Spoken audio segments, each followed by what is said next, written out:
The girl from the chat app. Let me tell you about something that happened to a friend of mine.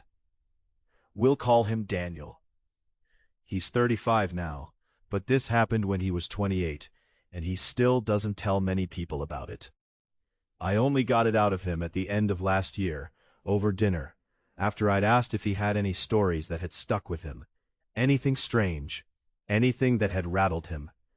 He thought about it for a minute, took a long sip of his drink, and then said, Yeah, there's one. Daniel and I work in the same line of work. We sell cars. Different dealerships, same brand.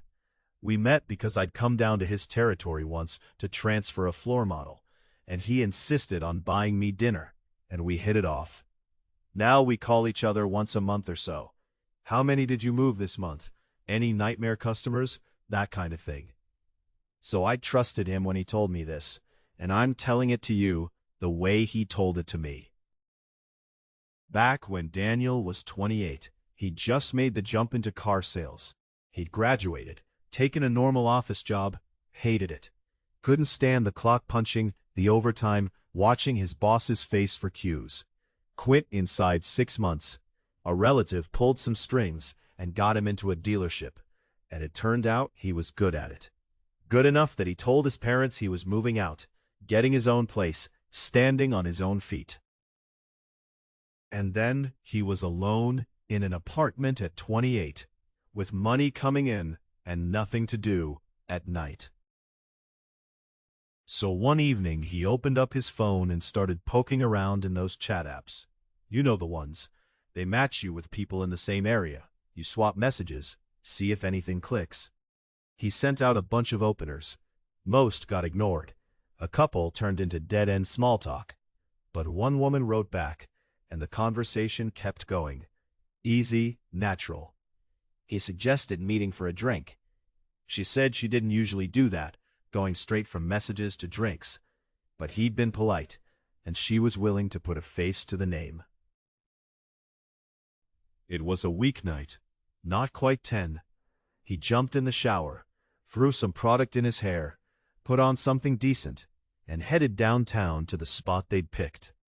They hadn't traded numbers, hadn't even exchanged real names, just a screen handle. He was supposed to walk up to whoever fit the description and ask.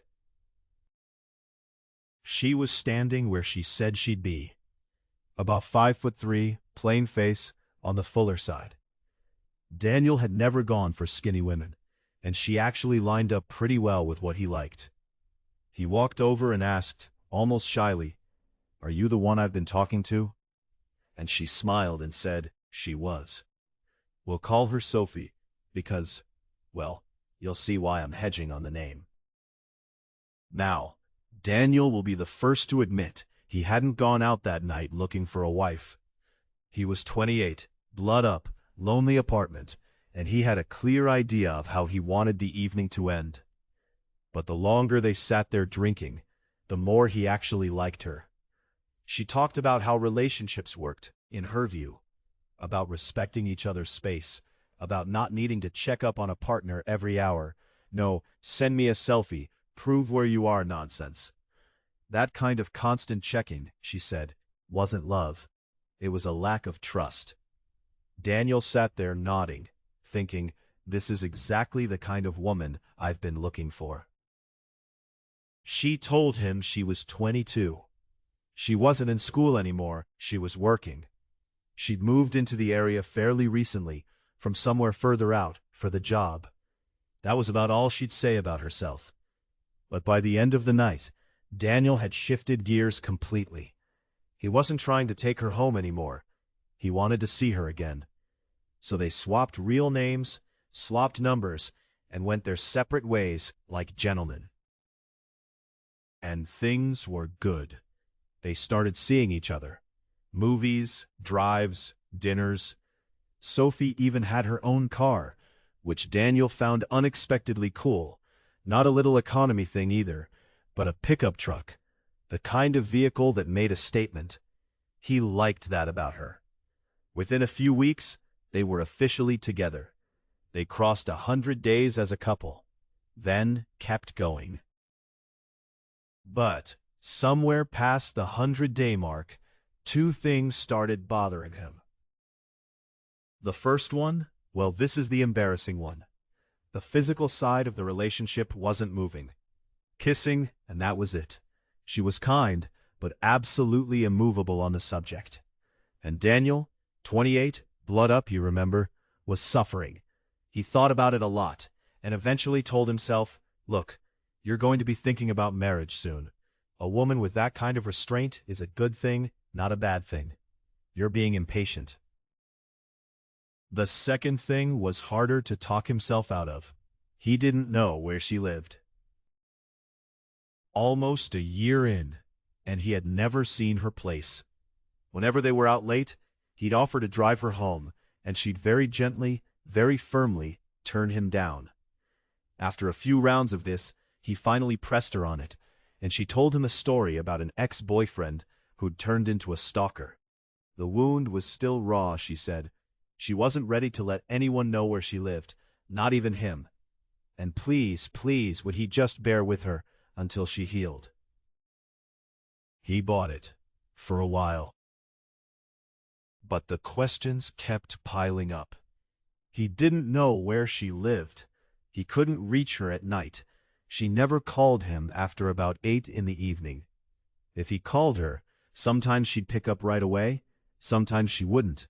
But a callback would always come, 30 minutes to an hour later. Always within an hour. And the thoughts started creeping in. Is she working nights? Is that what this is? Is she in something she doesn't want me to know about? Once that thought was in his head, every odd detail seemed to confirm it. He decided he couldn't just keep playing the fool. He needed to at least know where she lived. So he called a friend, a guy who did courier deliveries on a motorbike, knew the city inside out. He asked the friend for a favor. Look, he said, it's not what you think. I just need to know where she goes at night. Next time we meet up, when we're parting ways, I'll text you. 40 minutes after, host up near the taxi stand downtown, helmet on, sit on your bike like you're waiting for a job. She'll come out and grab a cab. Just follow it. His friend laughed, said sure, buy me dinner and we're square. What are friends for? So, the night came. Daniel and Sophie went out, had dinner, had drinks. As things wound down, he texted his friend, 30 minutes. The reply came back, ready. Daniel walked Sophie out, kissed her goodbye, put her in a cab. Now, Sophie had never told him exactly where she lived, but at one point, in passing, she'd let slip that her place was north of downtown. North. That was the one geographic anchor he had. A while later, Daniel's phone rang. His friend. So, where does she live? South. South? South. Opposite direction from what she told you. The cab dropped her off in a residential pocket south of the center. I couldn't follow her on foot. You know how it is. I'd be obvious. So I've got the drop-off point. The rest is on you. Daniel hung up and just sat there. It wasn't even that she hadn't told him where she lived. It was that she'd actively pointed him the wrong way, lied about the direction. What kind of person does that to someone they've been dating for almost a year? The next day he drove out to the neighborhood, parked his car a few streets over, and walked. He wasn't looking for her, he was looking for her truck. That pickup wasn't going to be hard to spot. About 10 minutes of walking and he started getting into a poorer pocket of the area, where the nicer streets gave way to a hillside of older, smaller houses. And there, right on the boundary between the two, parked outside a tired-looking little house, her truck. The house was small and shabby. A tiny patch of dirt out front where a garden might have been once, but nothing planted. Just bare earth. curtains drawn. He stood by the wall, trying to peek over, but there was nothing to see. So he tried something. He pulled out his phone and called her. If he heard a ring from inside, he'd know for sure. She didn't pick up, which, by his reckoning, meant a callback would come within the hour. He didn't want to be standing there when his phone rang and give himself away, so he figured he'd smoke a cigarette and start walking back. He was leaning against the wall, smoking, head full of nothing in particular, when he heard the front door of the house creak open. He froze, peeked around the corner. It was her, Sophie, coming out of the house carrying some kind of plastic bag. He glanced at his phone. It was around 10 at night. Whatever she was doing here, she clearly wasn't out working nights, so that theory was dead. But then he watched what she did next, and a different theory started building in its place. She walked over to that patch of dirt in front of the house, knelt down, and took out a small shovel, and she started digging. Not gardening, digging a hole. She emptied whatever was in the bag into the hole and pushed the dirt back over it. Then she just crouched there for a moment, muttering to herself. He couldn't make out the words, but the tone was irritated, like someone complaining under their breath. Then she pulled out her phone, and he heard her grumble, just loud enough to catch. She's having such a good time, and of course, this is when he calls. And she called him. His phone was about to ring in his pocket. He'd been made. He had a half-second of clarity, yanked the phone out, switched it to silent. Then he tiptoed down the alley as fast as he could without making noise, putting distance between himself and the house. The phone vibrated in his hand. He let it go. A minute later, well out of earshot, he called her back. "Hey, what are you up to?" "Oh, just lying down watching TV." Normal voice, normal Sophie, like nothing had happened. He kept the routine for about a week, casually swinging by that neighborhood in the evenings. Every time, the lights were on, the truck was there, she was home. So whatever she wasn't working nights, wasn't sneaking off to see someone else. That at least was a relief. But everything else kept getting worse. By now, they were closing in on a year together, and Daniel realized he didn't actually know anything about her. Were her parents alive? Did she have siblings? Where had she grown up? She'd give answers, but they felt like answers, performed, smooth, untethered. Nothing she said felt grounded.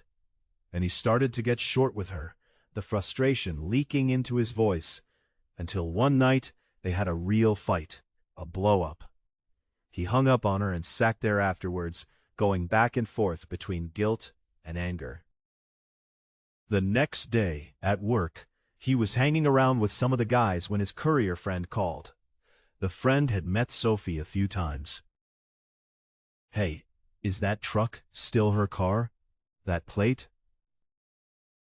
"Yeah. Why?" "I think I just saw her. At the market. The live poultry stand. She's buying a chicken." "A chicken? At this hour? What are you talking about?" "There's a particular kind of market, you'll know the type, where they sell live birds. You point at the one you want, and they kill it for you on the spot. Pluck it, hand it over." Daniel's friend had spotted Sophie there, but the strange thing was, she hadn't gotten it killed. She'd bought the bird live, stuck it in the back of her pickup, in one of those decorative pet carriers, the kind people use for cats or small dogs, and was getting ready to drive off. "Follow her," Daniel said. "Don't ask why. I'll cover your fuel. Just follow her and tell me where she goes." A while later, the friend called back. "I trailed her out past the edge of town. She turned off into a little rural village. I couldn't go any further without her noticing, so I'm dropping it here. I'll send you the location." Daniel looked at the pin. He recognized the area. He'd sold cars to a couple of people out that way. There was no reason in the world Sophie should have any connection to that village. None. But, and this is where the salesman in him kicked in, he had an idea. He asked his friend exactly which poultry stand she bought from, and he drove down there. He walked in, made small talk with the owner, and eventually got to it. A young woman, around 20, comes in here, buys a live chicken. "Has she been in before?" The owner gave him a wary look. "Why do you want to know?" Daniel did what he had to do. He spun a story, said he thought his girlfriend was cheating, that she'd been bringing chickens to some other guy as a kind of stamina meal, and he was just trying to confirm before he confronted her. Then he slid a folded bill across the counter. $100. The owner's posture changed instantly, took the money, leaned in. "She comes in about every 5 days, buys a live chicken every time. I've wondered what she does with them, but you don't ask, you know?" Daniel handed him a business card. "Next time she comes in, call me, the second she walks out the door. I'll pay you the same again." The owner agreed, and they shook on it. Couples who fight have a rhythm to them. You blow up once, you make up, and then it's only a matter of time before you blow up again. Sure enough, within a couple of weeks, they had another fight.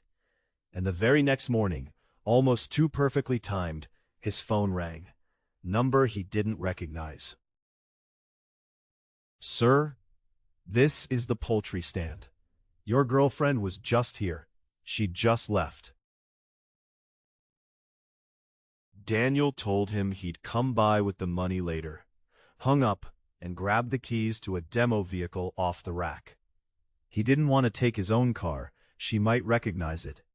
Drove a demo unit out to that village. He parked at the very edge of the village, off to one side, and waited. Sure enough, after a little while, her truck rolled past. His heart was hammering. Every piece of his ridiculous amateur surveillance had just paid off, and now, whatever was at the end of this string, he was about to see it. He let her get well ahead, then started his engine and followed. The village was small. He'd actually been there twice before for car deliveries, so he knew the layout. There was a main road through it, and at the far end, a reservoir. Past the reservoir, a dirt track ran along the water and up into the hills, leading to what he remembered was an old family burial plot, somebody's ancestral ground. Not hers, that's for sure. She drove right past the village, past the reservoir, onto the dirt track. Daniel pulled the demo off to the side at the edge of the reservoir and got out. Continued on foot, quietly, hugging the side of the path. After about 5 minutes of walking, he came around a bend and saw her truck. He crept closer, staying behind the trees. She had the chicken out of the carrier. She'd wrapped a length of cord around its neck and body together and tied it short to the trunk of a tree, not hanging it from above, but lashed to the side so the bird could barely move. And then she'd picked up a baseball bat from her truck.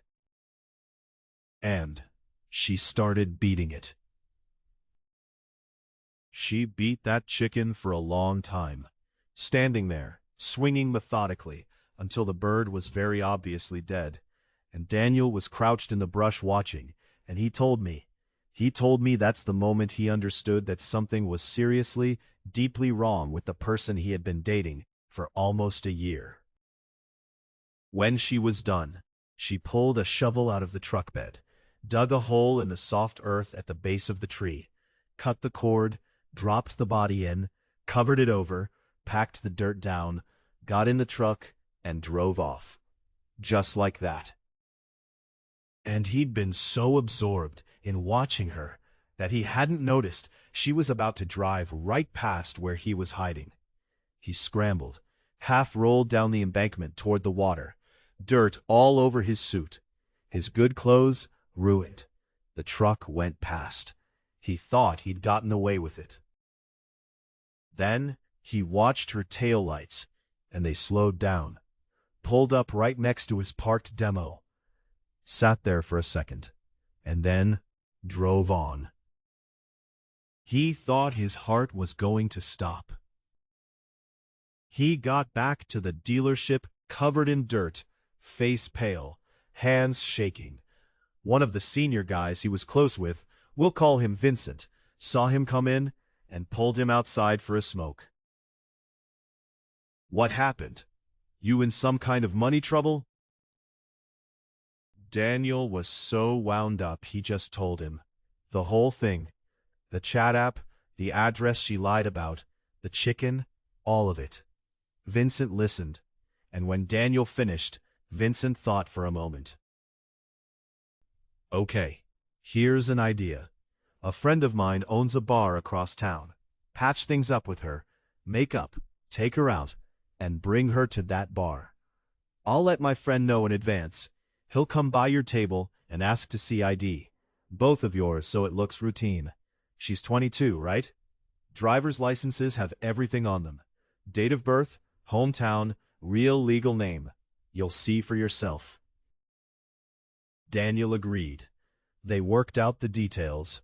He apologized to Sophie, smoothed things over, and a few days later took her out for drinks at Vincent's friend's bar. They sat down at a table, ordered.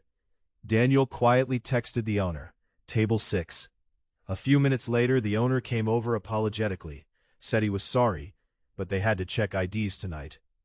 They both handed theirs over. He glanced at them, nodded, handed them back. Daniel went home, called the owner, asked him to send over the details he'd jotted down. A text came in a few minutes later. The photo was definitely her. The face matched. The name was different from what she'd told him. Slightly different, but different. The hometown was on the opposite side of the country from what she'd said. And the year of birth made her 25, not 22.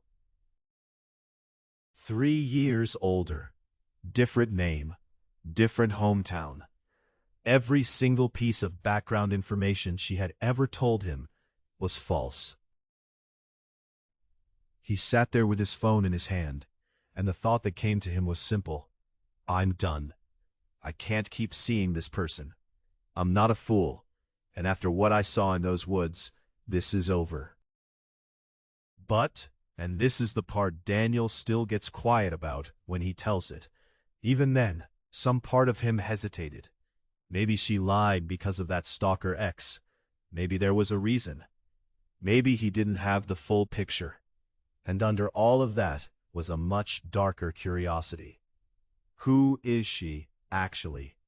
What is this person? He couldn't ask her directly, so he did something a little crazy. He worked it from his job. He pulled up the floor model inventory across the dealership network, found a unit at the dealership in her supposed real hometown, the one on her license, and grabbed it. Gave himself a business reason to drive out there. When he got into town, though, he realized he had nothing to go on. He had her real name and her birth year. That was it. No school name, no neighborhood, no friends. The town was bigger than he imagined, and he was looking for a needle in a haystack. He went to the local dealership to do the paperwork on the floor model. While he was there, smoking outside with the staff, you do that in this business, you bond with the other dealers. He got to talking with one of their salesmen, a young guy, year younger than Daniel, working the night shift. And Daniel thought, this guy lives here. This guy might actually know something, or at least know how to find out. So he came clean, told the kid most of the story, said he was trying to find out about a woman who had grown up in this town, gave him the real name and birth year. The kid laughed at first. What do you want me to do with just a name? And put on a little swagger. But, he said, if she was the kind of kid who got into trouble in school, made a name for herself, I might be able to ask around. Daniel gave him a business card, said, look, anything you find, anything at all, call me. I came all the way out here on a hunch, and I've got nothing. Daniel drove the demo unit back, dropped it at the detail shop for tinting, and went home exhausted. He was sitting on his couch that evening when his phone rang. Unknown number. He picked up, half hoping, half dreading. Hey, it's the salesman from earlier. I asked around. Yeah? I'm going to send you a yearbook photo on chat in a minute. If the face matches, it's her. If it doesn't, I had the wrong person. Okay. But listen, whoever I asked, the same story came back. Famous, in a bad way. She was the outcast in school, the kid nobody talked to, quiet, wouldn't make eye contact, would just sit there. But then, she'd snap. No warning. They told me once, in middle school, she walked up behind another girl in class and hit her with a fan, just for nothing. And there was a story, and I want to say this is a real story. People remember it. There was a high school boy who started dating her as a kind of cruel joke, to humiliate her. She figured it out, and on the day they met up, she pulled a box cutter and slashed his face. Daniel sat very still. After that, she kind of disappeared from the area. There were rumors. Some people said a spirit had gotten into her, that she had become a shaman somewhere. Some people said she'd killed herself. Nobody really knew. She just wasn't around anymore. The photo came through a minute later. Daniel opened it. It was her. And that explained, in a kind of grim way, why she'd moved across the country to start over. Why every piece of her history was a lie. He sat there putting it together, and now the rumors swirled in his head. A spirit got into her. She'd become a shaman. He half believed it. But here's the thing. Daniel knew the spirit's story wasn't true. He knew it for a fact, and I'll tell you how he knew in a minute, because it's the key to the whole story. What he decided that night was, it doesn't matter, spirit or no spirit, lies on top of lies. A person who beats a chicken to death with a baseball bat in the woods is not someone you keep dating. Tomorrow we sit down face to face, and we end it. It took 2 days for them to meet up, not one. And when they did, she was sweeter to him than she'd been in weeks. Affectionate, light, smiling. Every time he opened his mouth to say what he'd come to say, he chickened out. Hours went by. He couldn't find the moment. Finally she said, "Hey, why don't we go for a drive? Take my truck." He thought, "Fine, we'll go somewhere quiet, and I'll do it there." He got in. She put on music, hummed along, drove. He watched her out of the corner of his eye and thought, how can this same person be the one I watched in those woods? How can someone smile like that, like nothing is wrong, when their whole life is a lie? And then he realized where she was driving. She was taking him back to that village, down through the main road, past the reservoir, on to the dirt track. She parked in the exact same place she had parked the day she killed the chicken. She couldn't know. There was no way she could know. She'd only been in this area a short time. This was probably the only quiet, secluded place she knew. That's what he told himself. He kept telling himself that. But Daniel is around 5'10", and he's a regular guy. Not big, not a fighter, but a regular adult man. He wasn't about to be afraid of a woman next to him in a parked truck. He took a breath and got ready to say what he'd come to say. Sophie spoke first. "You had something you wanted to tell me today, didn't you?" His stomach dropped. How did she know? Had something come back to her from her hometown? Had someone told her he'd been out there asking? His mind started racing. He played it off. "What are you talking about? We're just out on a drive." In his head, he was thinking, "I'll do this at home, by text. Not here, not in this truck." She looked at him, calm as anything, and said, "Last chance. If you've got something to say it now." He realized she already knew. The salesman's instinct kicked in. When the customer already knows, lying makes it worse. So he half confessed, said, "Look, I've been worried because you keep so much hidden, and I went and asked around, and I happened to be in your hometown for work, and I heard some things. And honestly, I'm hurt that there's so much you've been keeping from me." She nodded slowly and said, "So you're leaving me too." And it was strange, he said. But in that moment, even though it was a woman sitting next to him, he was afraid, genuinely afraid. He backpedaled hard.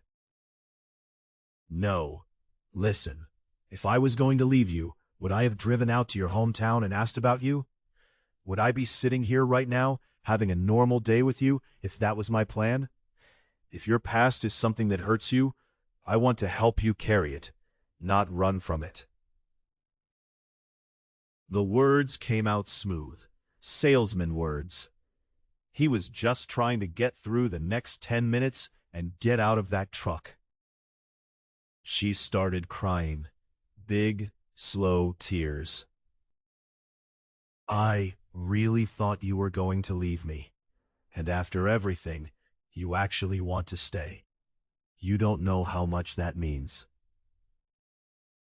And she leaned over, across the gearshift, and put her face down against his chest and cried into him. He stroked her hair and made comforting noises and thought, "Get through this. Get out of this truck. End it by text tonight. You are never seeing this person again." He kept stroking her hair. "It's okay.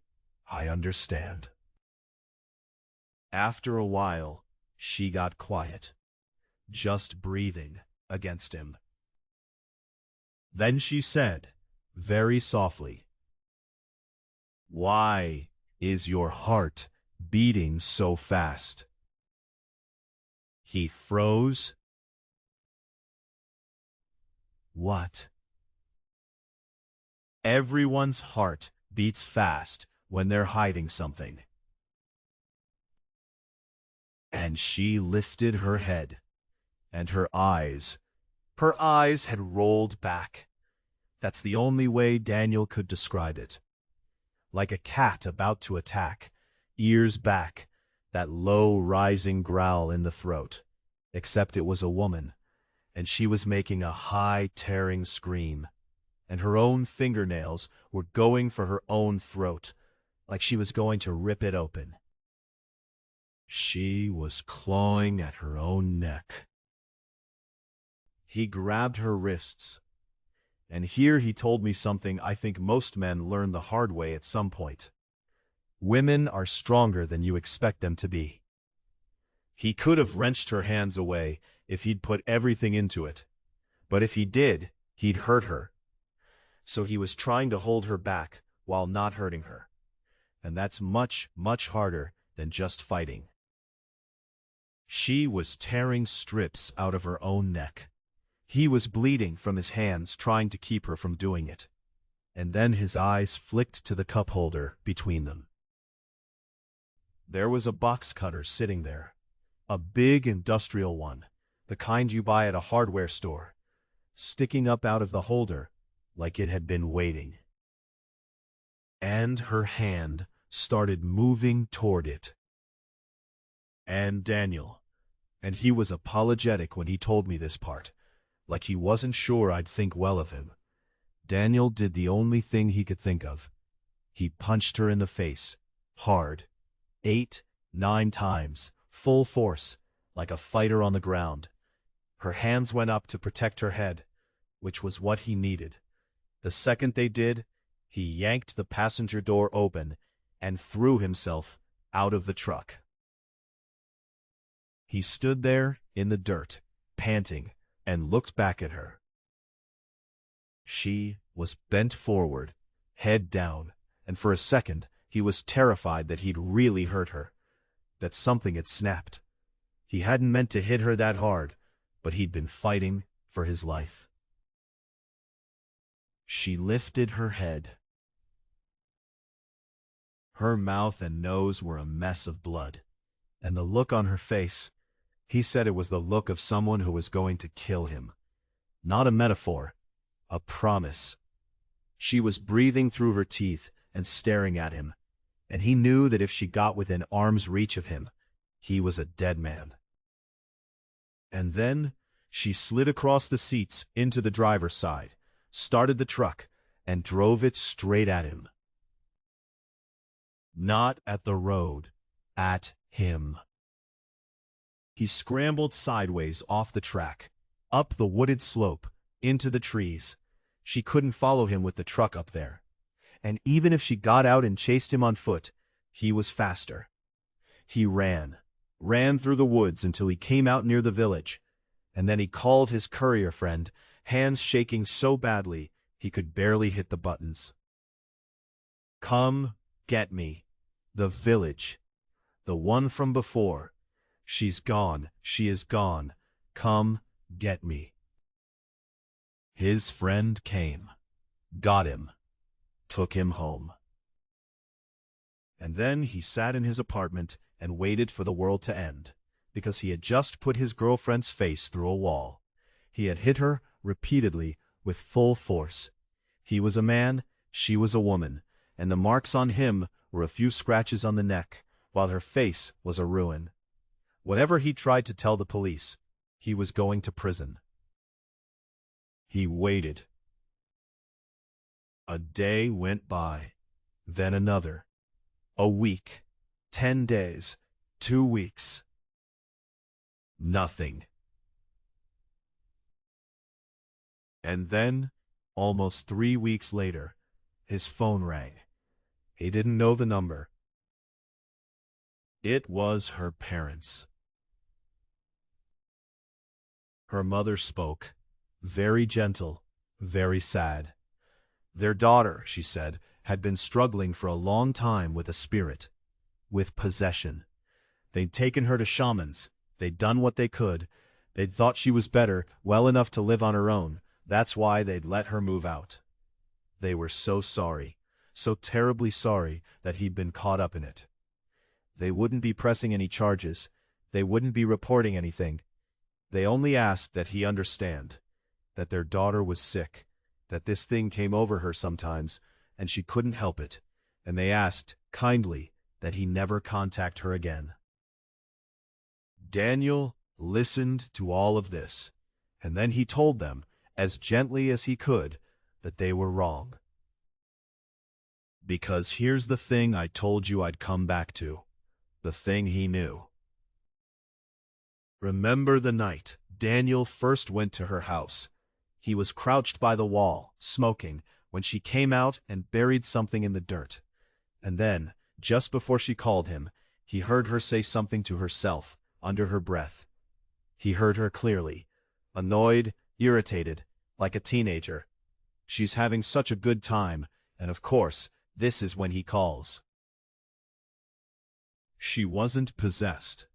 There was no spirit screaming through her in those moments. She was muttering about him like a coworker who'd interrupted her lunch. She was completely, fully herself. She wasn't a girl who lost control to something inside her. She was a girl who had spent her whole life performing for her parents. Performing the possession, performing the shaman story, performing the sickness, so that they would worry over her, fuss over her, protect her.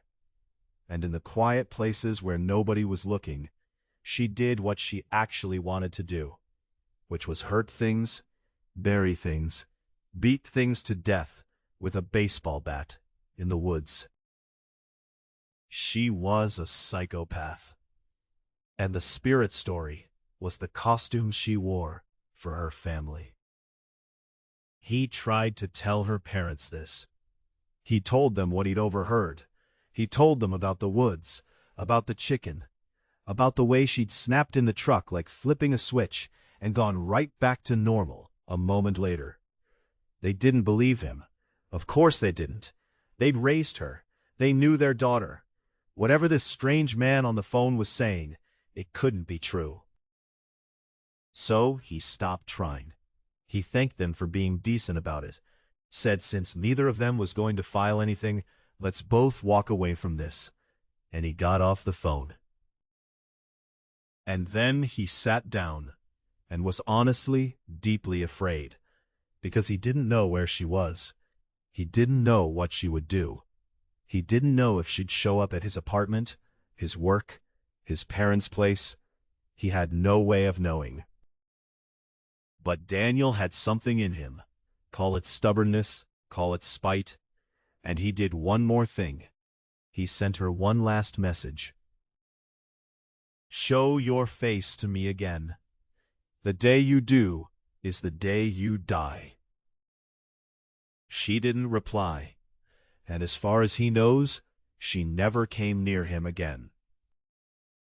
Months passed. Daniel kept his head down, and one day, driving on an errand, he found himself passing through the edge of her old neighborhood. He drove by the little house, and taped to the front door was a printer paper sign, handwritten, sloppy, that said, "For rent." He called the number. Got the landlord. Made small talk. Asked if the previous tenant, a young woman with a pickup, had moved out. The landlord paused, then said yes, and asked Daniel why he wanted to know. Daniel said she used to be his girlfriend, and he was just wondering if everything had been okay with the place. There was a longer pause. The landlord said, I'll tell you what was wrong with the place. When she moved out, there was a smell coming from that little garden patch out front. A terrible smell. They'd gone out and dug it up. You can guess what was under it. Bones. Layers of bones. Things that had been buried and forgotten and rotted. And then the landlord said one more thing. He said, I used to think I was imagining it. But after she moved in, all the stray cats in this neighborhood disappeared. Every single one of them. Just gone. There's a thing people say about killers, that before they hurt people, they hurt animals first. Daniel thought about that a lot after. He thinks she would have gotten to people eventually. He thinks the only reason she didn't was that she wasn't strong enough, not yet. So she practiced. Cats, chickens, whatever she could overpower. He thinks she's still out there, somewhere, with her parents still believing she's just a sick girl with a spirit problem. When Daniel told me all of this, he was quiet for a long time afterwards. He turned his glass around on the table. He said the strangest part wasn't the violence, it wasn't the woods, it wasn't even the moment in the truck. It was that for almost a year, he'd held hands with this person, watched movies with her, made plans, thought about a future, and not once in all those months, had he seen a single thing that told him what she really was. The performance was that good. He said, "The scariest thing in the world isn't ghosts. It isn't spirits. It isn't possession. The scariest thing in the world," he said, "is people." And then he ordered another drink, and we didn't talk about it again.